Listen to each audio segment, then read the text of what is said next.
In food, presentation is everything, but here's how you garnish your food to be beautiful. So we're coming into Christmas now, and that means a lot of people will be having house parties where, where they're cooking for their friends and they're sitting around a meal to enjoy a dinner. But of course, as you know, when you eat with your eyes. So the food has to look pretty. The last thing you want is some slop on a dinner table that people just don't find attractive.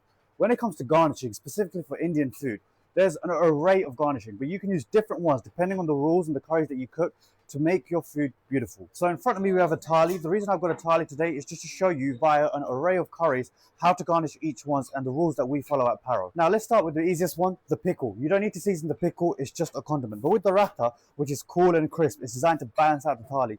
What you want to do is basically give that sense of acidity to the ratta itself. So some pomegranate seeds go a long way with this. Not only does it make it look pretty, for example, in the Christmas spirit, a nice little red baubles, but against the white, the red goes very well. Then we have the dal. Now with the dal, it's the age-old trick. You always use chopped coriander because your grandmas do it, your mothers do it, so you should be no different. Of course, you need to make sure your coriander is fresh. And what happens is, you can see already there is a lot of color to this dish compared to where there was before. Now we have the butter chicken. So our butter chicken is traditionally rich, tomatoey, velvety. So we like to add in a dash of cream just to cut through the butter chicken.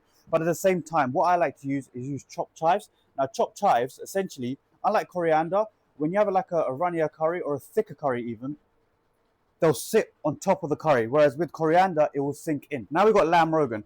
Lamb rogan is, of course, a traditional curry, so you don't do it any different. So we use some tomato, because it is a rogan, some lime for the color contrast, but then we like to add in, basically, a mix of yellow pepper, red pepper, and green pepper, because it just transforms the dish and makes it incredibly colorful. Lastly, we've got naan, which, of course, you always add in lashes of butter, because it makes it look shiny, and more importantly, it lets it keep that puffiness when it's out on the table. And if you want to, it's really self-redundant. You can add in some chives just to cut the rice or the white itself. But there you have it, a thali. As you can see, compared to what it was before, it is incredibly pretty.